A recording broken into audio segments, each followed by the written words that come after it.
The millionaire's deaf daughter suffered constant pain. The new maid's action changes everything. While everyone said it was psychological, the girl suffered in silence under control and sedation. But it took a simple maid, with a mother's eyes, to see what doctors and millionaires ignored. What she discovered was shocking.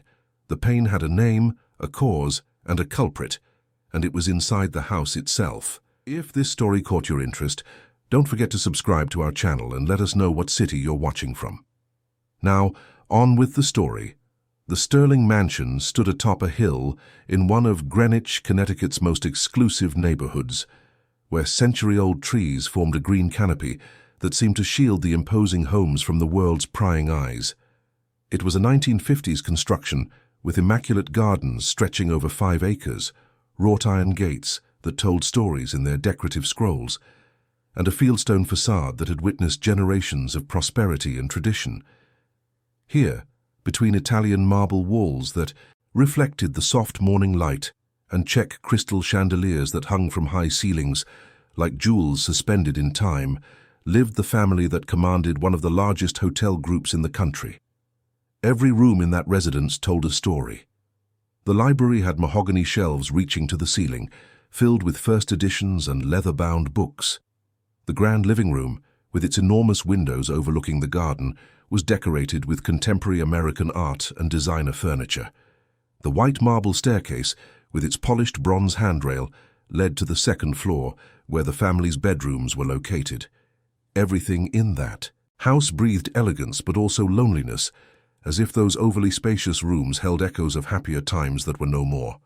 Richard Sterling had inherited not only the business empire, but also the weight of a tradition that demanded perfection in every gesture, every decision, every moment of life. Tall, with broad shoulders that carried the responsibilities accumulated over 3 generations, his dark hair always combed back, with a precision that mirrored his obsessive control over every detail, he carried that surname like a flag that could never, under any circumstances, touch the ground. At 42, Richard was the picture of the successful businessman featured in business magazines, who gave keynotes at international conferences and had his name associated with philanthropic initiatives that moved millions. But in recent months, something inside him had irreparably broken. The sparkle in his brown eyes had been extinguished like a candle blown out by a cruel wind, replaced by a deep shadow that no business meeting, no multi-million-dollar deal, no corporate achievement could disguise. He woke up early at 5 in the morning, as he always had, but now the weight on his chest felt different. He wore impeccable suits, chosen with precision, but felt as if he were wearing a costume. He smiled in corporate photos, but the smile never reached his eyes. The reason was simple, devastating, and absolute. Melissa, his wife, the woman who had brought color and music to his life, had passed away just over 6 months ago, taking with her the joy that Mansion had once known. Melissa was the beating heart of that house, the soul that turned cold marble into a warm home. A talented pianist who had studied at the Paris Conservatory, she returned to the States with diplomas and praise from renowned masters, but chose to dedicate her gift not to international stages, but to classrooms where she taught underprivileged children in a community program she founded herself. A woman with an easy smile that lit up any room, a warm hug that made anyone feel at home, and a contagious laugh that echoed through the halls like living music. She filled every room of the mansion with melodies that seemed to dance along the walls, climb the stairs, and spread through the garden like the scent of rare flowers. Richard had met her at a benefit concert at Carnegie Hall on a May night when rain was falling outside and Chopin resounded within. Melissa was at the piano in a navy blue dress, completely immersed in the music, and from the very first glance, Richard knew she would be the one. It wasn't love at first sight in the romantic movie sense. It was something deeper, an absolute certainty of having found the person with whom he wanted to build every day for the rest of his life. They married young, he at 28, she at 25, and built a life filled with spontaneous laughter, unforgettable trips to places immortalized in faded photographs, and plans that sketched out a luminous future. And then came Helena, the daughter who completed the circle of love they had drawn together with such care and dedication. Helena was 6 years old when the world around her began to crumble like a house of cards touched by an unexpected wind. She was a child with large, expressive eyes that seemed to hold stars, curly brown hair that cascaded over her shoulders, and a shy smile that could light up a room even when she tried to hide behind her mother. She loved floral dresses that twirled when she danced, had a collection of colorful ribbons that Melissa chose with care to match each outfit, and spent hours dancing through the house to the sound of her mother's piano, inventing choreographies that mixed ballet with pure childhood imagination. Her days were filled with music lessons that Melissa gave her personally, afternoons in the garden where she planted seeds and eagerly awaited the first sprouts, and drawing sessions where she created colorful butterflies in notebooks she kept like treasures in a shoebox she had decorated herself. Helena had a rich inner world, populated by stories she invented, characters she created, and dreams she drew with crayons on sheets of paper that covered her bedroom floor. But after Melissa was gone, leaving an immense void that no words could fill, something deep inside her broke too. The music stopped, the dancing ceased, the drawings lost their color. Helena started waking up in the middle of the night looking for her mother, calling out softly, waiting for a response that never came. She began having nightmares that made her wake up in a panic, drenched in a cold sweat, unable to explain the terror she felt. The shy smile became even rarer, appearing only in brief flashes that quickly faded, as if she no longer had permission to be happy. Richard tried to be strong. He tried to be both father and mother, to fill two spaces that Melissa had once filled so naturally. He woke up earlier to have breakfast with Helena, but he didn't know what to say to a 6-year-old girl who looked at him with eyes full of questions he didn't have the courage to answer. He tried to read her bedtime stories, but his voice sounded mechanical, lacking the magic Melissa put into every character, every intonation, every dramatic pause that made Helena laugh or hold her breath in suspense.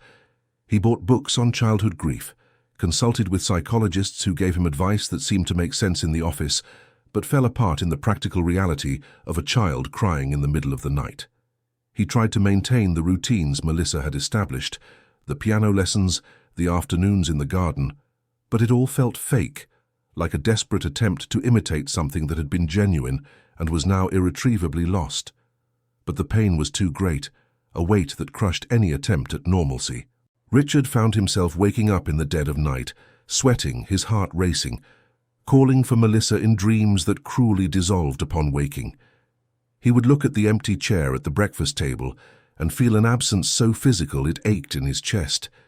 He would pass the covered piano in the music room and have to fight the urge to punch it, to scream, to do anything that would express the rage he felt for being left alone with a responsibility that seemed too great for him to bear. And then gradually, almost without realizing it, work became his refuge. It was easier to dive into spreadsheets than to deal with Helena's questioning eyes, simpler to solve business problems than to face the emotional void that pervaded the house. Meetings multiplied, filling the spaces once reserved for family. Business trips grew longer, offering legitimate excuses for his absence, and slowly Richard began to believe the lie he repeated to himself. Providing financially was the best way to love, perhaps the only way still within his reach. After all, Helena would have the best doctors, the best schools, the best care. What more could a child need? That was how Clarice Miller entered their lives. She came recommended by an agency specializing in elite household managers, with impeccable references from prominent families in New York and Palm Beach. A middle-aged woman with an erect posture, her hair always in a perfect bun, her clothes sober and perfectly pressed. She had a penetrating gaze, the kind that seems to read every corner of your soul, and a firm voice that brooked no argument. Richard hired her after a brief interview. She spoke of organization, discipline, structured routines. She promised to turn emotional chaos into practical order, and Richard, drowning in commitments and a pain he couldn't name, believed that was exactly what Helena needed. After all, children need structure, schedules, someone who knows what they're doing, or at least that's what he tried to convince himself of during his sleepless nights. Clarice took control of the mansion as if taking possession of a kingdom. In a few short weeks, the household routine changed completely. The longtime staff, Those who had known Melissa and treated Helena with warmth and familiarity were replaced one by one. Clarice cited a lack of professionalism, outdated methods, inappropriate behavior. Richard, always busy, signed the dismissal papers without much question.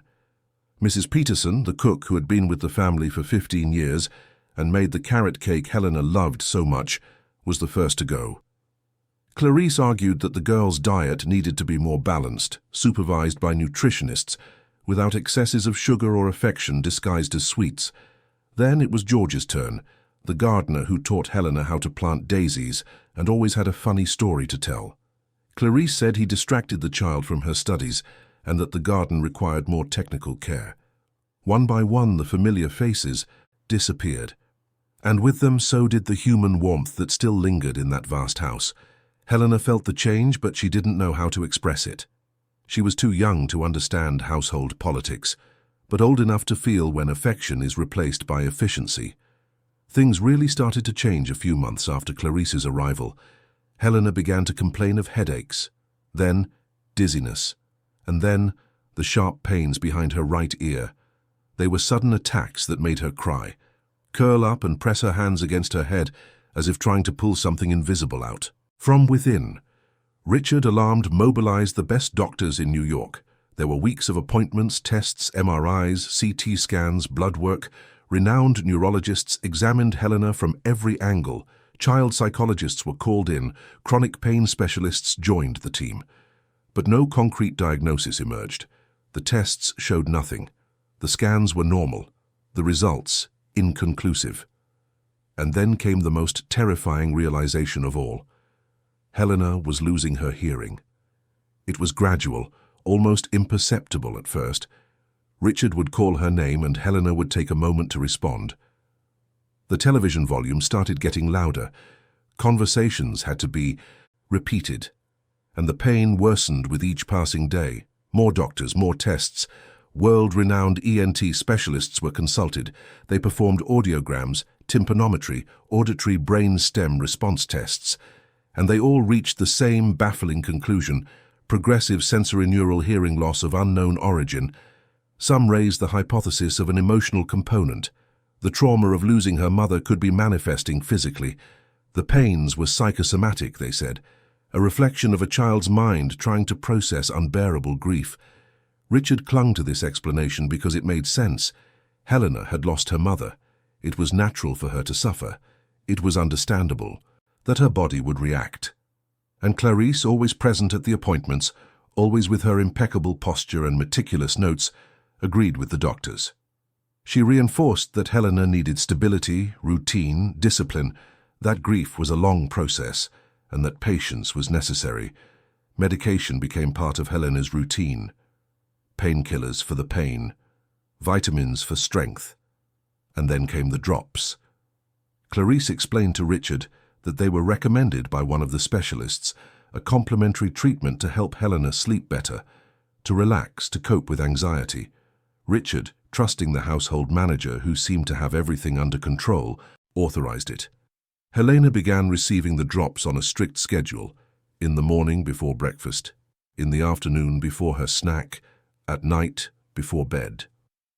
Clarice administered them personally, with the precision of someone following a medical protocol, and Helena, growing quieter and more distant each day, simply obeyed. The girl who used to dance through the halls began to spend more time lying down. The shy smile became even rarer. The colorful butterflies disappeared from her drawings, replaced by confused scribbles she made mechanically, without emotion. Richard noticed, but whenever he asked Clarice, he received the same reassuring answer. It was part of the process. Helena was adjusting. She needed time. The mansion, which once echoed with laughter and music, became a place of heavy silences. The wide hallways seemed emptier. The well-kept gardens no longer saw the little girl who loved to pick flowers. The music room where Melissa had played the piano and Helena had danced remained locked, covered by a veil of forgetfulness that no one dared to lift. Richard dove deeper and deeper into his work. He opened new hotels in different states, negotiated mergers, attended corporate events. He came home late, always late, and by the time he arrived, Helena was already asleep. On weekends, he tried to compensate for his absence with expensive gifts, imported toys, designer clothes. But gifts don't hug. They don't talk. They don't fill the void. Clarice compiled daily reports on Helena. She described her diet, hours of sleep, medications administered, activities performed. Everything was documented with almost scientific precision. And Richard, reading those reports, felt reassured. After all, his daughter was being cared for. She had a routine, structure, supervision. What more could he do? But there was something the reports didn't capture, something that couldn't be, quantified in charts or described in formal paragraphs. Helena was fading. Like a candle consumed by its own flame, she was becoming a shadow of her former self. The light in her eyes was gone. Her laughter, extinguished. Her childlike curiosity, suffocated. And Clarice, ever watchful, ever present, kept everything under absolute control.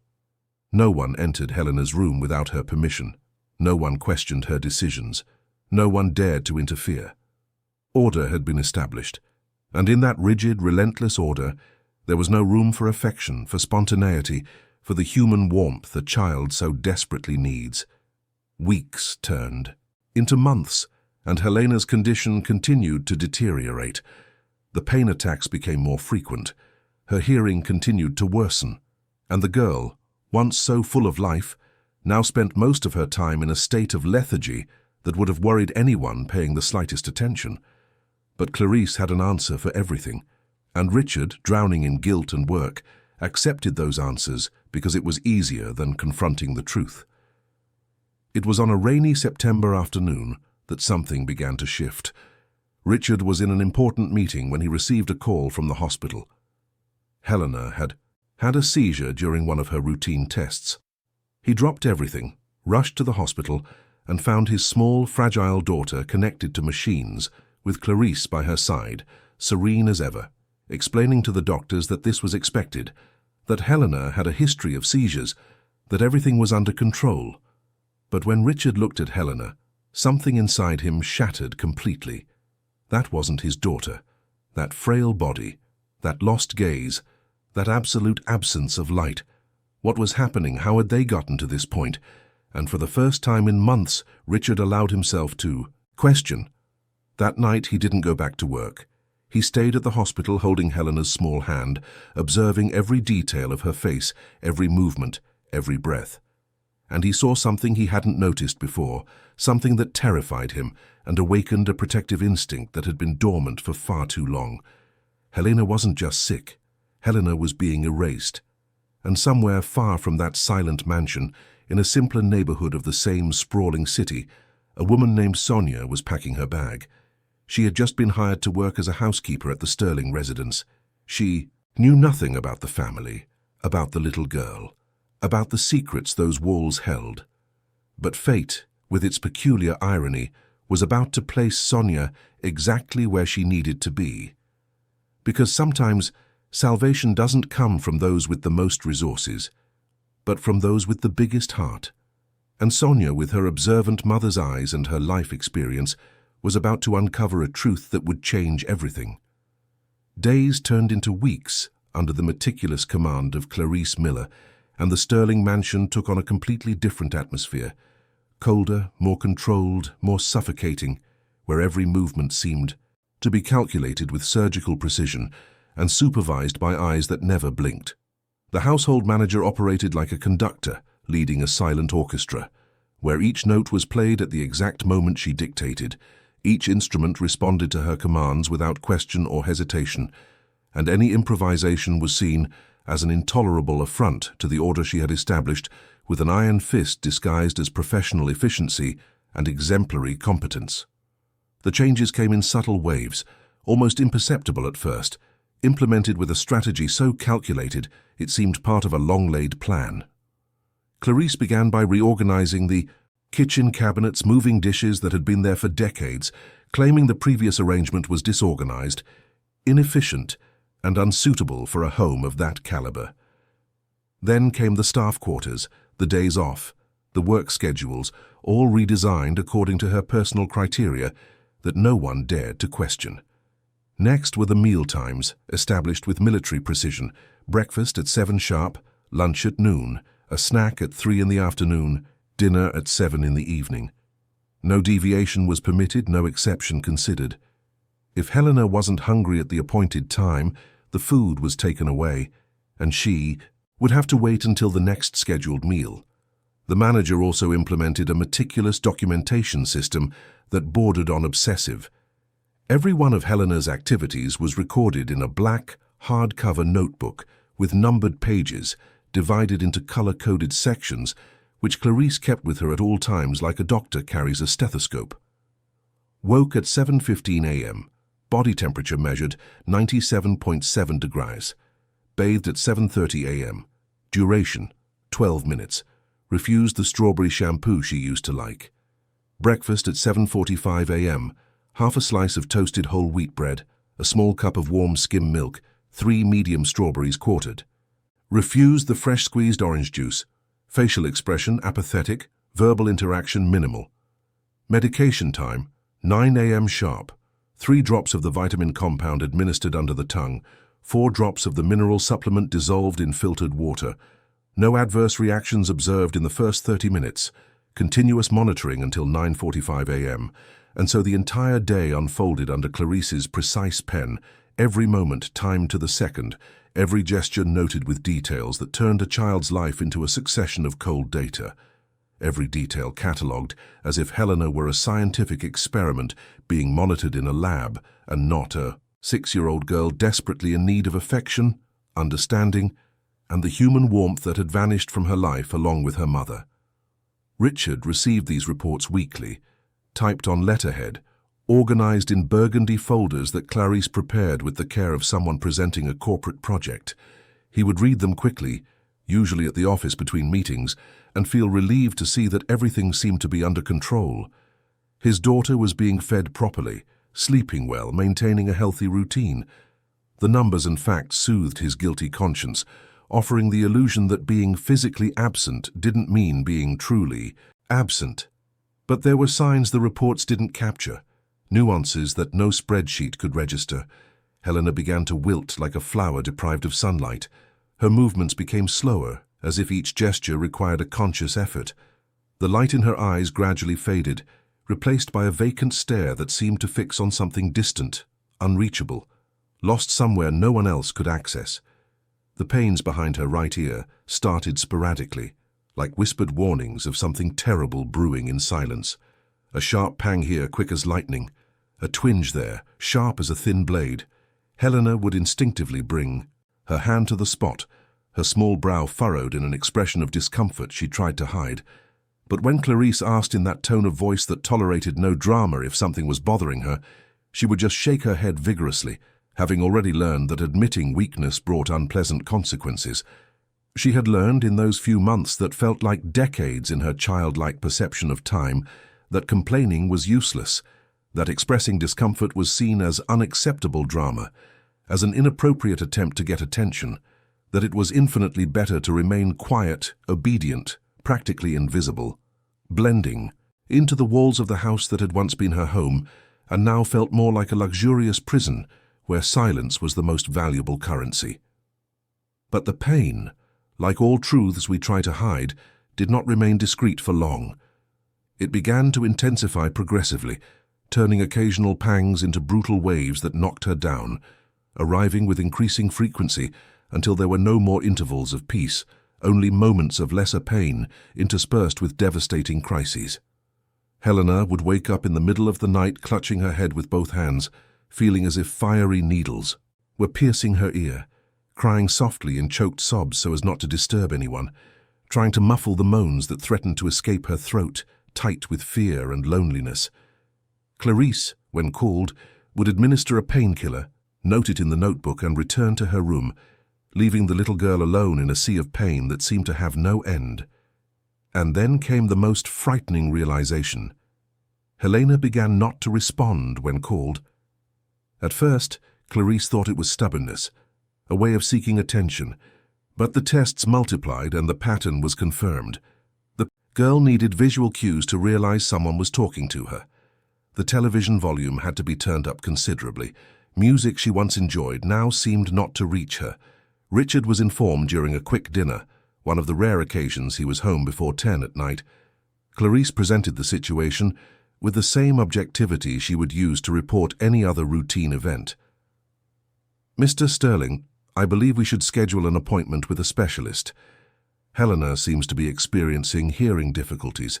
It has been progressive over the last few weeks." The words hit Richard like a punch to the gut. Hearing difficulties. His daughter was losing her hearing. How was that possible? She was so little, so young. Melissa had no family history of deafness. Neither did he. Where was this coming from? The following days were an exhausting succession of medical appointments that blurred into a dense fog of incomprehensible technical terms and concerned looks that never turned into concrete answers. World-renowned ENT specialists were mobilized, their packed schedules cleared specifically to handle the urgent case of Richard Sterling's daughter. The office of Dr. Edward Thompson, located in a modern building on Park Avenue and considered the best specialist in his field in the country, became a mandatory stop on this circuit of despair, disguised as a search for solutions. He examined Helena with meticulous care, using instruments that seemed to gleam under the bright office lights, performed complex hearing tests involving soundproof booths and headphones that covered the girl's small ears, and ordered detailed imaging scans that required Helena to lie perfectly still inside noisy machines that terrified her.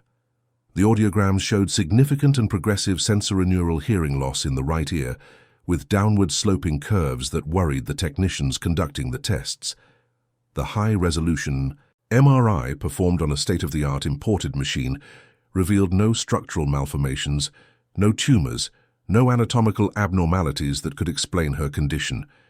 Comprehensive blood tests, including hormone panels and inflammatory markers, were strictly within the normal range for a healthy 6-year-old.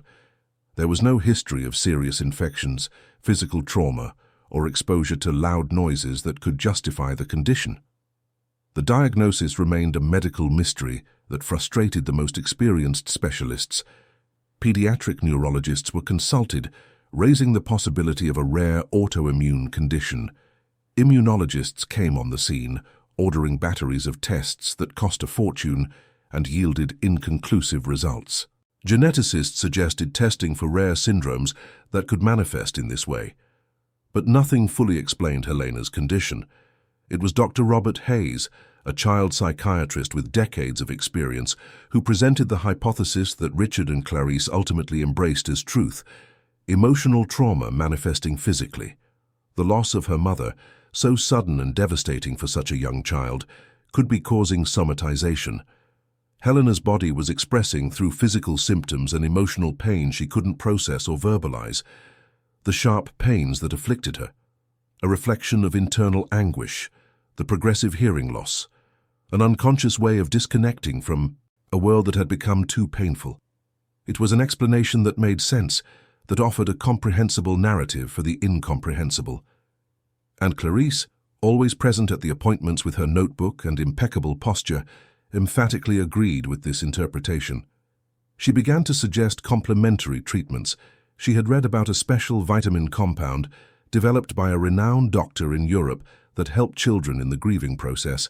They were natural drops, she explained to Richard, that would help Helena calm down, sleep better, and process her emotions more healthily.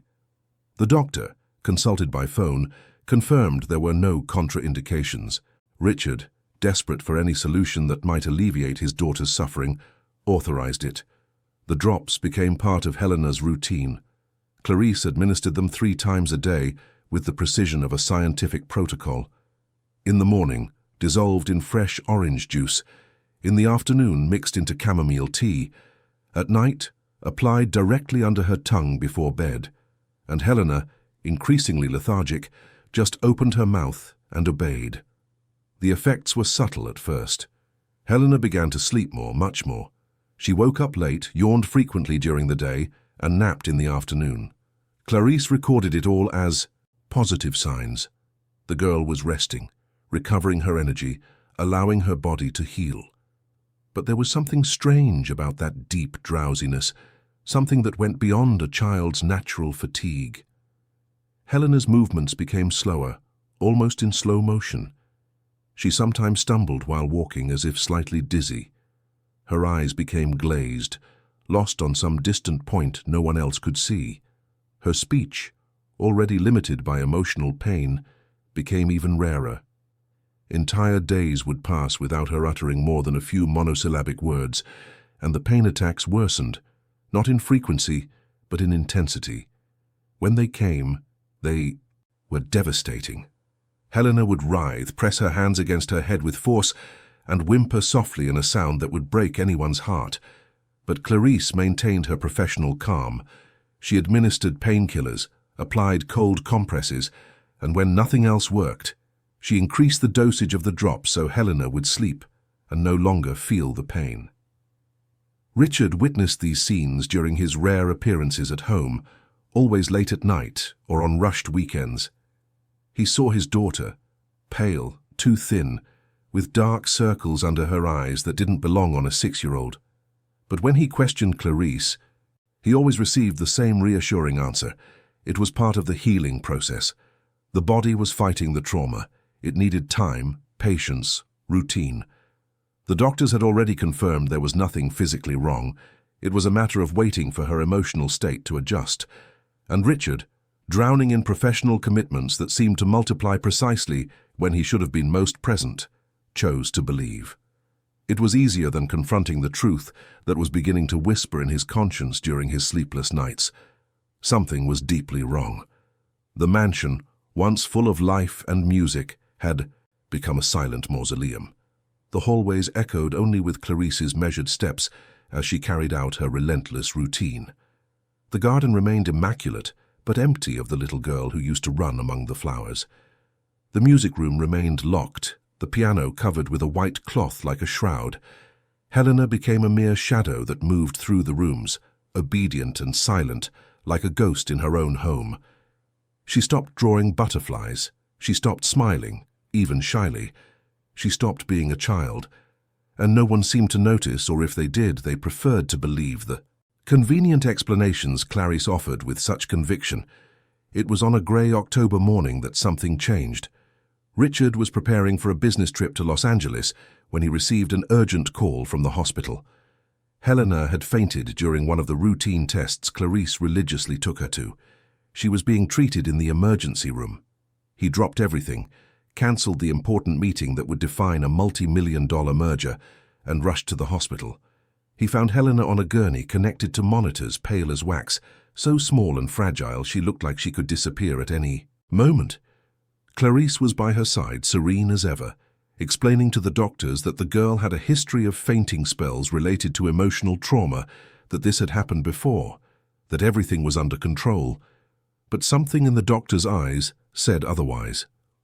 Dr. Frank Carter, the attending pediatrician, pulled Richard aside for a private conversation. "Mr. Sterling, with all due respect, your daughter's condition is worrying me. She's heavily sedated. Her tests show levels of substances that don't correspond to the medications prescribed by her specialists. I think it would be important to review the entire treatment she's been receiving." The words pierced through the fog of denial Richard had been living in. Heavily sedated, substances that don't correspond. Review the treatment. What exactly was Helena taking? Who was really supervising her medications? And why, despite all the care, all the renowned doctors, all the expensive treatments, was his daughter only getting worse? For the first time in months, Richard truly looked at Helena. Not with the hurried glance of someone checking if everything is okay before rushing off to another meeting, but with the eyes of a father who finally allowed himself to see. And what he saw terrified him. That wasn't his daughter. That frail body, that lost gaze, that absolute absence of life. Helena was being erased, slowly destroyed, and he, blinded by grief and guilt, had allowed it to happen right under his nose. That night, sitting by the hospital bed where Helena slept a sleep that was far too deep, Richard made a decision. He wouldn't go back to work tomorrow. He wouldn't delegate this responsibility anymore. He wouldn't accept any more neat reports that hid a terrible truth. Something was terribly wrong, and he had to find out what it was before. It was too late. His daughter was being stolen from him, and not all the doctors in the world seemed able to explain why. But now, finally awake, Richard was determined to find the truth, no matter what it cost or what it revealed about the terrible choices he had made. Sonia Davis was 42 years old, and her life fit into 2 worn-out suitcases, battered from countless trips between temporary jobs that supported her and her daughter Isabella, ever since her husband had abandoned them when the girl was just 3, leaving behind only broken promises and unpaid bills. She had no diplomas hanging on the walls of the rented room she temporarily occupied, no framed certificates to prove her competence in terms society recognizes and values. She hadn't attended prestigious universities with names that impress in job interviews, nor studied at elite schools where connections that open doors are forged. Her education came from the hard streets of New York, from jobs she took without asking too many questions about conditions or pay, from sleepless nights caring for Isabella when she was sick, and there was no money for a private doctor. But she had something no university, course could teach, no diploma could certify. The trained eye of someone who had raised a daughter alone in a world that offered no shortcuts, the sharp intuition of someone who had faced so many hardships and overcome so many obstacles that she had developed a 6th sense for when something is wrong, even when everyone around insists everything is fine. And most importantly, above all else, a heart big enough that she couldn't ignore the suffering of others, even when it would have been infinitely more convenient, safer, and more prudent to do so. She arrived at the Sterling mansion on a cloudy November morning, with the kind of grey sky that seems to foreshadow change, bringing with her only her 2 stained faux leather suitcases, an honest resume printed on plain paper listing jobs in various family homes, from small apartments in Queens to upper-middle-class houses in Westchester, references from employers who recognized her dedicated work even if they didn't offer her stability, and the deep hope, almost a silent prayer, that this general housekeeping job would last long enough for her to save money and finally bring Isabella to live with her in the city, reuniting the family that circumstances had separated. The girl, 12 years old, was temporarily staying with her maternal grandmother in a small town in upstate New York called Mountain Creek, where time seemed to move more slowly and opportunities were scarce, but the cost of living was lower. Isabella attended a public school that did its best with limited resources, dedicated but overworked teachers, shared textbooks, a small library with donated volumes that didn't always match the official curriculum. Clarice received her with that impeccable posture that characterized her every move, assessing her with penetrating eyes that seemed to catalogue every detail, every imperfection, every sign. That Sonia would be easily controlled. She explained the house rules with a firm voice that brooked no questions: strict schedules, specific tasks, absolute obedience to her instructions, and especially total discretion regarding the family's affairs. Sonia nodded in agreement, accustomed to these power dynamics that exist in every home she had worked in, but something in the way Clarice emphasized the word discretion bothered her in a way she couldn't quite explain. In her first few days at the mansion, days that dragged on in a seemingly endless routine of cleaning and organizing, Sonia barely saw Helena. The girl was mostly confined to her room on the 2nd floor, a space too large for such a small child, decorated with a luxury that contrasted cruelly with the emotional emptiness that seemed to permeate every corner. She only came down for supervised meals that took place at precise times around a large table where there were too many empty chairs and not enough conversation. When Sonia saw her pass through the wide marble hallways, always closely followed by Clarice, like a watchful shadow that allowed no deviation, she was deeply shocked by the child's alarming fragility. She was 2, small for 6, looking more like a 4-year-old in stature, thin in a way that didn't seem healthy at all, with bones protruding under her pale skin, arms as thin as twigs that looked like they could break at the slightest touch, and deep, purple circles under her eyes that marked her small face as if sleep were never sufficient or restorative. But what bothered Sonia the most, what kept her awake at night, tossing and turning in the narrow bed of the staff quarters, were Helena's eyes, empty in a way that was completely unnatural for a child, lacking the curious sparkle children have when they discover the world, devoid of the innocent joy that should be present even in difficult times, as if someone had deliberately extinguished the light that should have been shining there, stealing not just her health, but the very essence of her childhood. Sonia was assigned to clean the common areas of the house, tend to the garden, and assist in the kitchen preparing meals that followed menus precisely crafted by Clarice.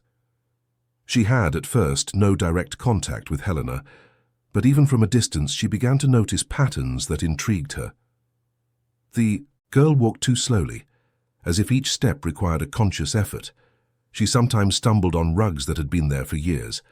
She frequently brought her hand to her head, specifically behind her right ear, in a gesture that seemed to be both seeking relief and drawing something invisible in the air. And there were the medication times. Clarice administered them personally, always at the same hours, with a rigidity that seemed excessive even for important medicines. Sonia watched from afar, pretending to be busy with her tasks, and saw how Helena became even more lethargic after receiving those mysterious drops that came from unlabeled vials kept in a locked box Clarice always carried with her. It was during her second week that Sonia witnessed the first crisis.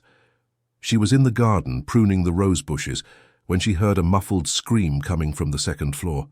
She ran inside the house and saw, through the partially open door of Helena's room, the girl writhing on the bed, pressing her hands against her head, her face contorted in an expression of heart-wrenching pain.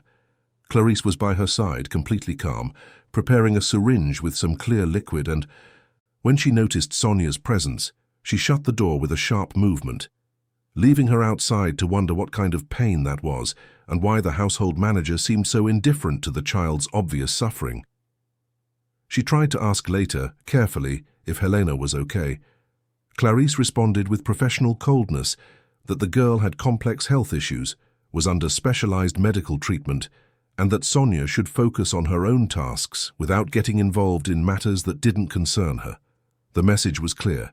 Curiosity would not be tolerated, but Sonia, who had raised a daughter by navigating systems that tried to silence her at every turn, was not the type to give up easily when her conscience screamed that something was deeply wrong. She began to watch more closely, discreetly, without raising suspicion. She noticed that Helena rejected most of the food served to her, pushing the plates aside with slow gestures. Yet Clarice noted in her reports that the meal had been fully consumed.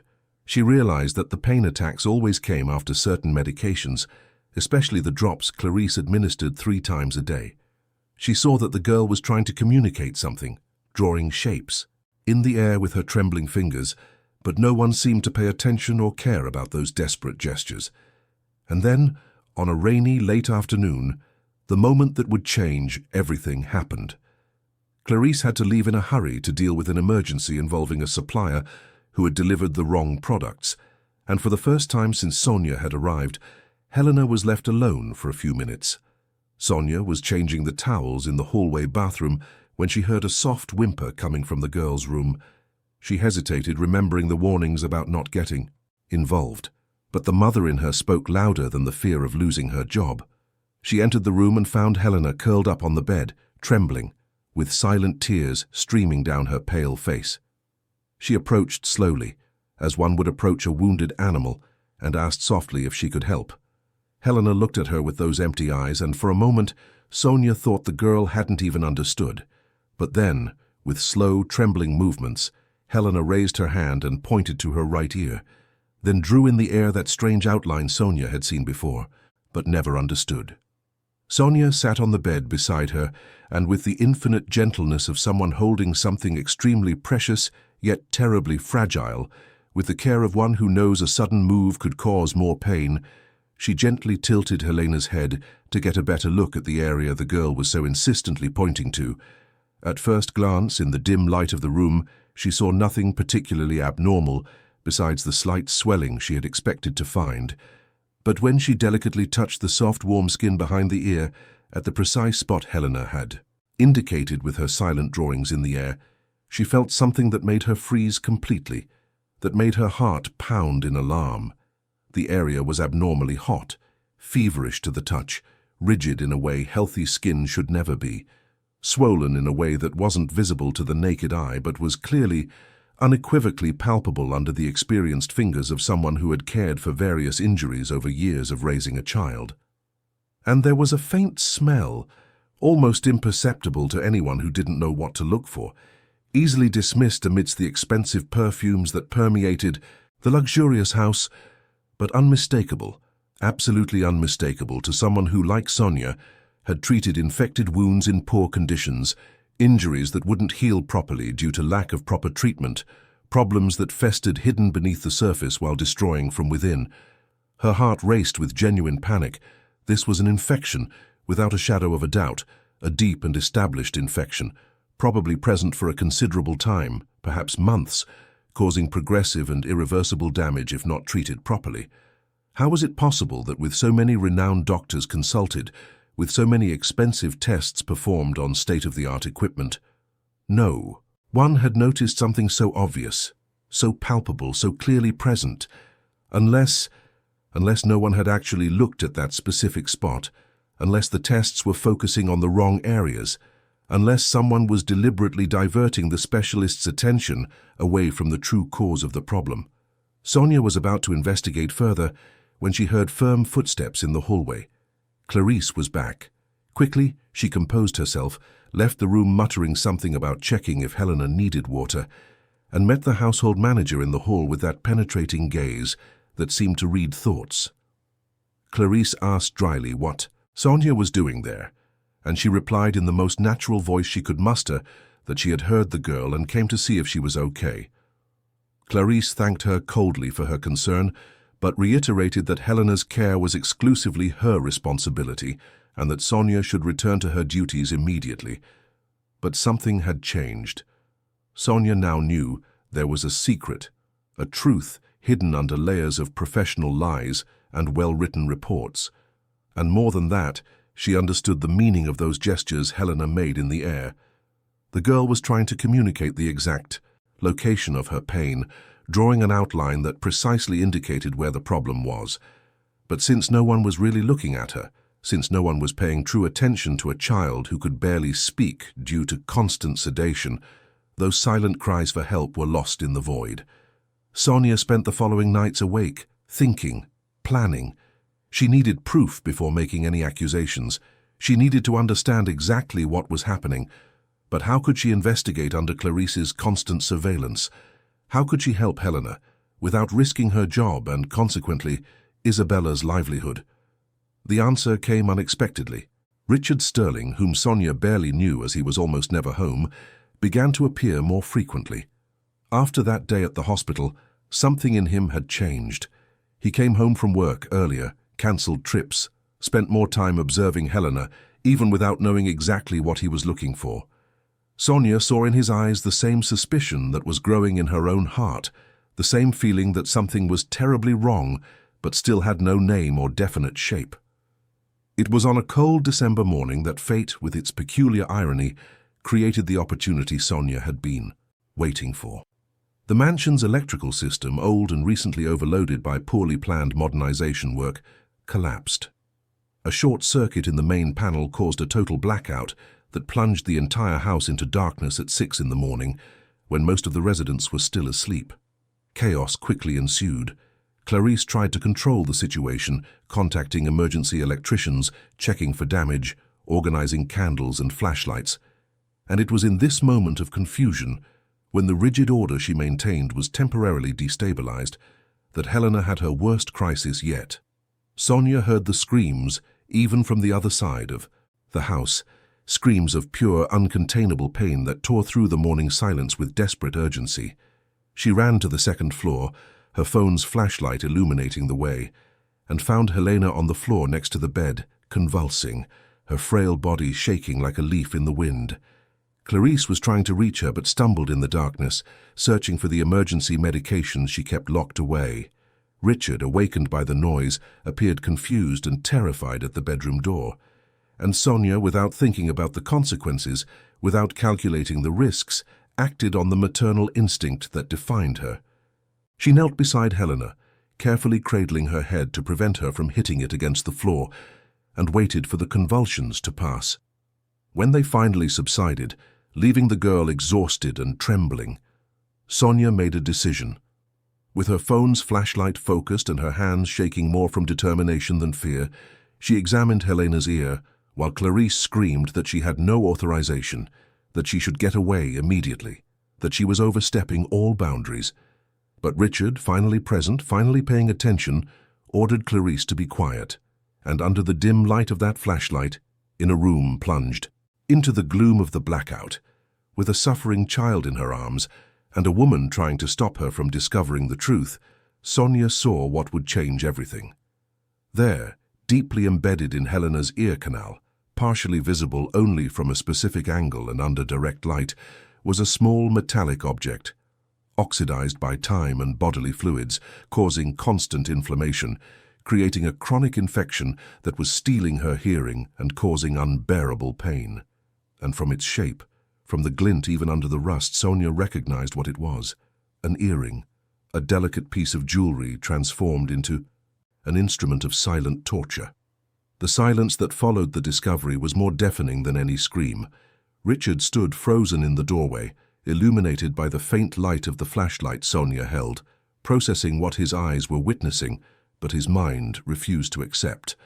There in his daughter's ear was a metallic object that shouldn't be there, a foreign body causing silent destruction for months, and Clarice, the woman in whom he had placed absolute trust, was trying to prevent the truth from coming to light. Clarice quickly composed herself like someone accustomed to navigating difficult situations. Her voice took on a perfectly calibrated tone of professional indignation. "Mr. Sterling, this woman is completely out of line. She has no medical qualifications, no authorization to touch Helena, and she is putting the girl at risk with her improper handling. I must insist that she be removed immediately and that we call the appropriate doctors." But something had changed in Richard. Months of denial were crumbling like a breached dam. He saw Sonia, a woman he barely knew, holding Helena with a genuine care that contrasted sharply with Clarice's professional coldness. He saw his daughter, finally having someone who was truly listening to her, who was paying attention to the signals she had been desperately trying to send. And he saw Clarice, for the first time without her mask of competence, revealing something in her eyes that made him shudder, a fear that only comes from someone whose secrets are about to be exposed. "Be quiet, Clarice." His voice was low but charged with an authority that brooked no argument. "Sonia, continue. Show me what you found." With her hands still trembling but resolute, Sonia adjusted her phone's flashlight to better illuminate Helena's ear canal. And there, partially visible when viewed, from the right angle was the object.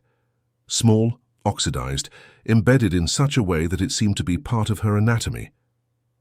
Richard moved closer, leaned in to see better, and his world completely fell apart when he recognized what it was.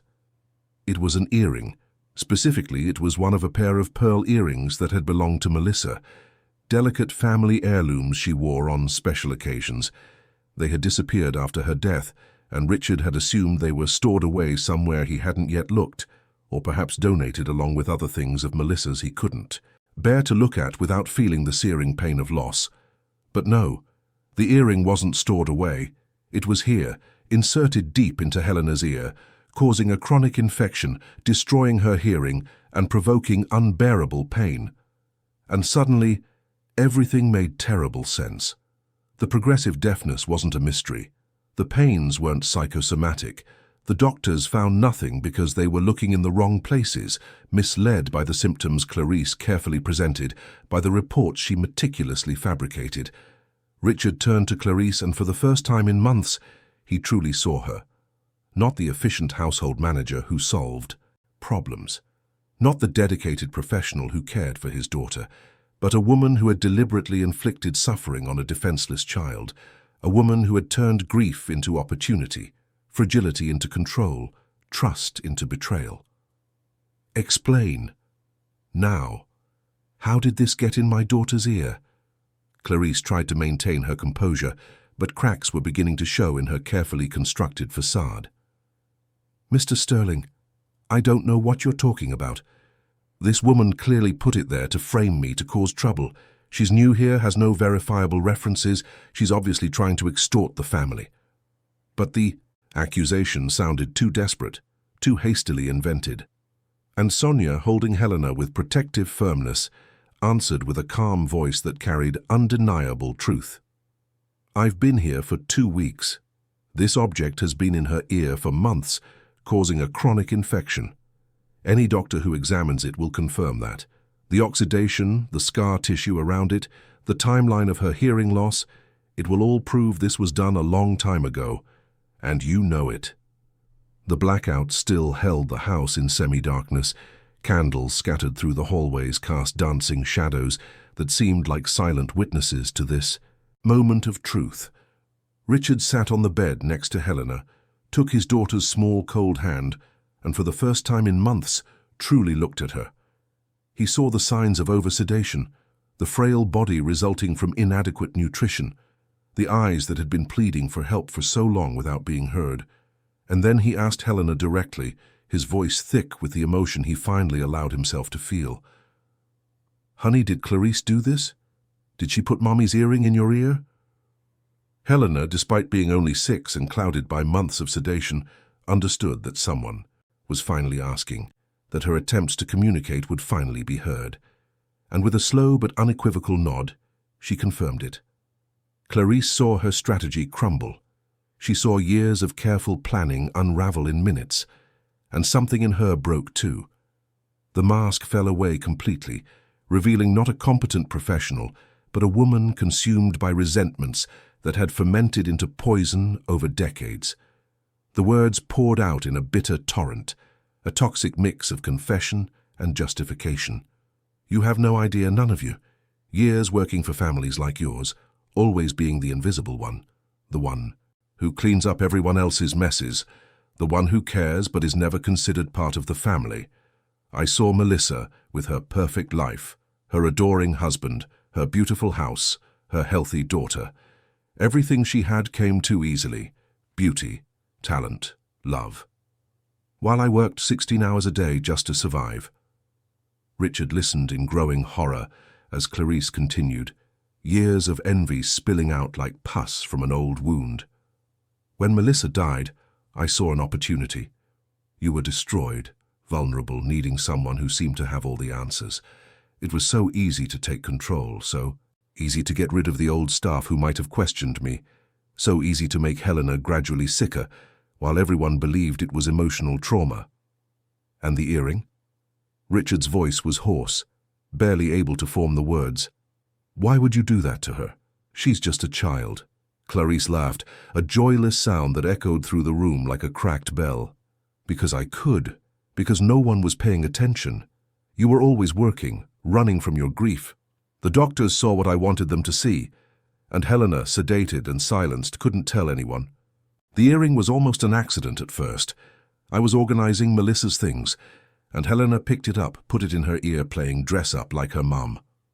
I saw an opportunity. I pushed it in deep, told her it was dangerous, and she couldn't tell anyone or her mummy would be sad. A scared 6-year-old doesn't understand, doesn't fight back."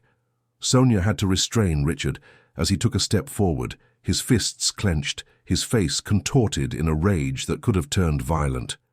But Sonia, with the wisdom of someone who knows the consequences of impulsive acts, held his arm and said firmly, "Your daughter needs you whole, not in jail. We have to get this out of her. The rest is for the justice system." The storm outside was beginning to subside, but the power had not yet returned. Richard grabbed his phone and tried to call 911, but the lines were jammed from the chaos the blackout had caused in the city. They would have to wait until they could get to a hospital or risk removing it right there. Sonia assessed the situation carefully. She had experience dealing with emergencies in poor conditions, years of raising Isabella without adequate medical resources had taught her to improvise. "Mr. Sterling, I can try. I have sterilized tweezers in my toiletry bag, alcohol, cotton balls. I've removed deep splinters, pieces of glass. I'm not a doctor, but if we wait too long, the infection could get worse. Helena has a fever." Richard looked at his daughter, then at Sonia, and made the hardest decision of his life.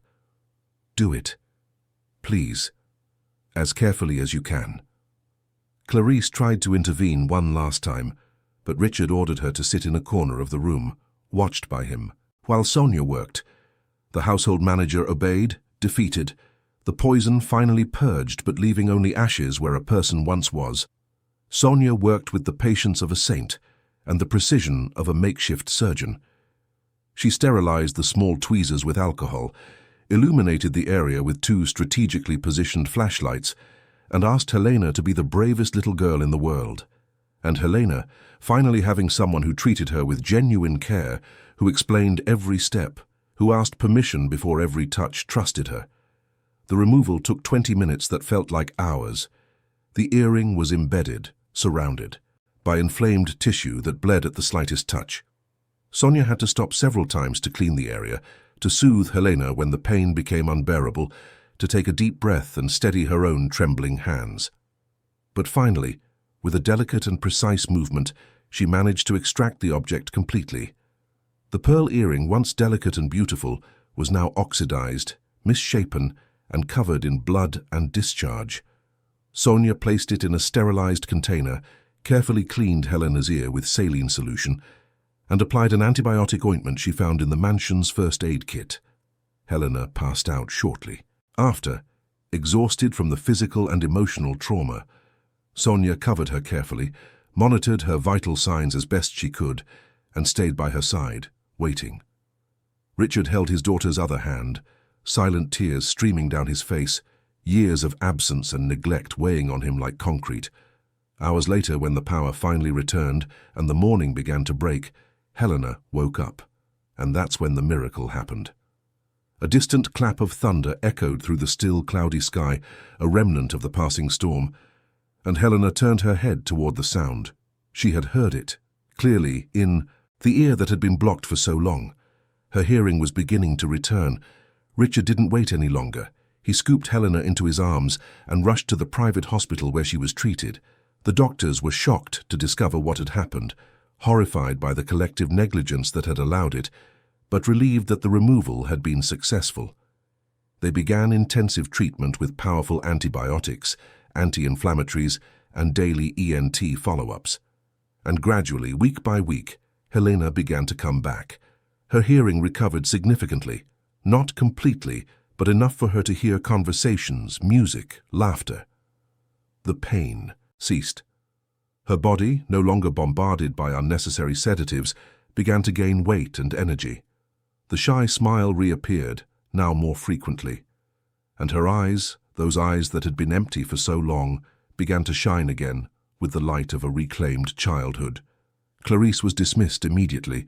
Richard reported her to the authorities, presenting all the falsified reports, the unprescribed medications, and the object she had used as an instrument of torture. The legal process was long and painful, exposing the systemic failures that had allowed this to happen. Clarice was convicted, her career destroyed, her reputation ruined. But no sentence could give back to Helena the months of suffering, the trauma she would carry forever. Richard completely transformed his life. He drastically reduced his professional commitments, delegated responsibilities, and put his family above his business for the first time in his adult life. He started being present, not just physically but emotionally.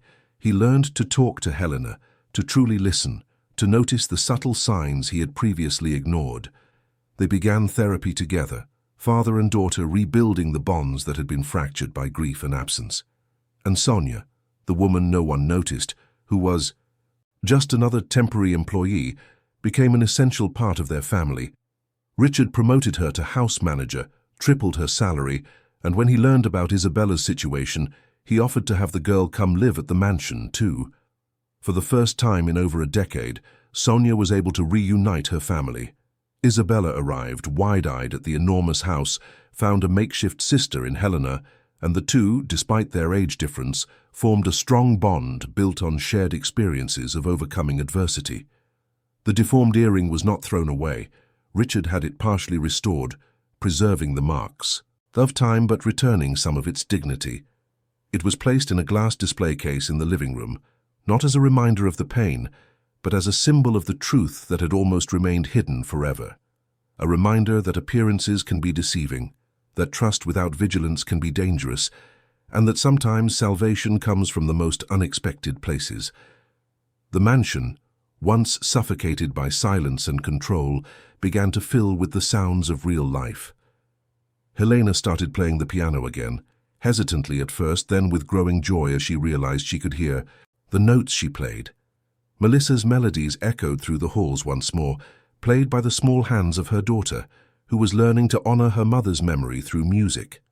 Isabella brought the energy of a curious preteen into the house, asking questions that challenged everyone to think differently, organizing small parties that filled the empty spaces with laughter and movement. Sonia cooked recipes from her family's roots, filling the house with homemade smells that turned cold marble into a warm home. And Richard, for the first time since losing Melissa, allowed himself not just to exist, but to live. He learned that being present doesn't mean having all the answers, that vulnerability isn't weakness, and that asking for help is a sign of wisdom, not failure.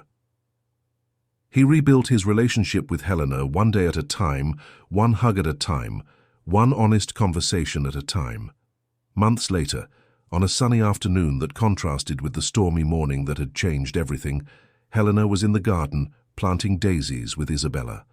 Sonia watched them from the kitchen while baking a carrot cake that made Helena smile.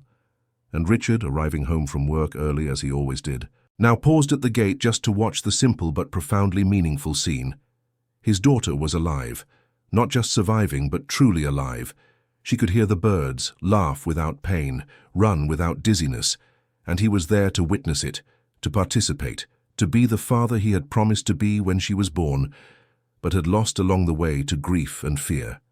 The truth of what had happened spread through the community, sparking difficult conversations about how wealth doesn't protect against all dangers, how appearances of competence can hide terrible intentions, and the importance of truly seeing the people who serve in our homes, of valuing not just diplomas but also heart and intuition.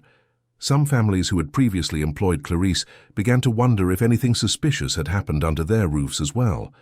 Others reviewed their hiring practices, started paying closer attention to how their children were treated, questioning more and trusting blindly less.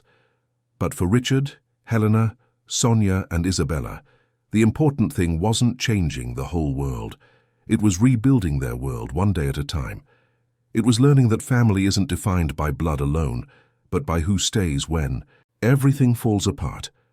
It was understanding that sometimes we lose precious things, but we can find unexpected treasures in the process of rebuilding. Helena never fully recovered the hearing in her right ear. There would always be some residual loss, a physical reminder of what she had endured. But she learned to live with it, to adapt, to not let it define her. And curiously, she developed a special sensitivity to sounds, a deep appreciation for every musical note, every spoken word, every sound of nature that so many take for granted. And on those nights when the nightmares still came, when the memories of the dark months haunted her, Helena was no longer alone. She had Richard, who had learned to be the father she needed. She had Sonia, who taught her that strength comes in unexpected forms. She had Isabella, who showed her that sisterhood transcends biology. And she had music, Melissa's legacy that no one could ever steal, because in the end, the real healing didn't come from renowned doctors or expensive treatments. It came from someone willing to truly listen, from someone who cared enough to investigate, from someone who had the courage to confront inconvenient truths. The pain didn't disappear completely. Traumas of this magnitude leave scars that time softens but never fully erases. But it found a space to be processed, to be understood, to be gradually transformed into wisdom and compassion.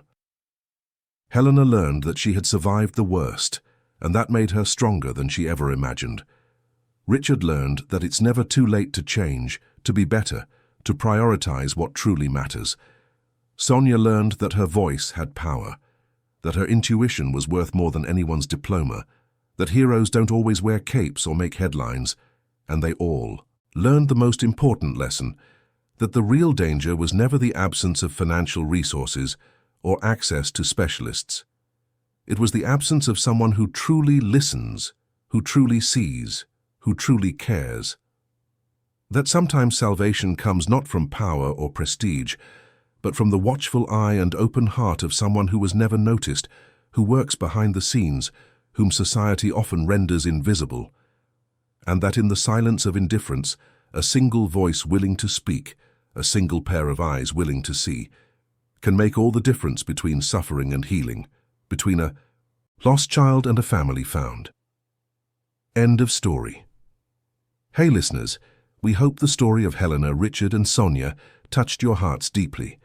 If you were moved by this journey of pain, discovery and rebuilding, hit that like button, subscribe to the channel, and tell us in the comments what struck you most about this intense narrative.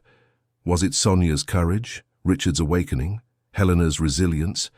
Every day we bring you powerful stories like this one, stories that reveal the deepest parts of the human soul, that make us reflect on the truths hidden behind perfect facades, and that remind us of the importance of truly seeing and hearing those around us. We'll see you in the next episode, where another emotional story is waiting to be told.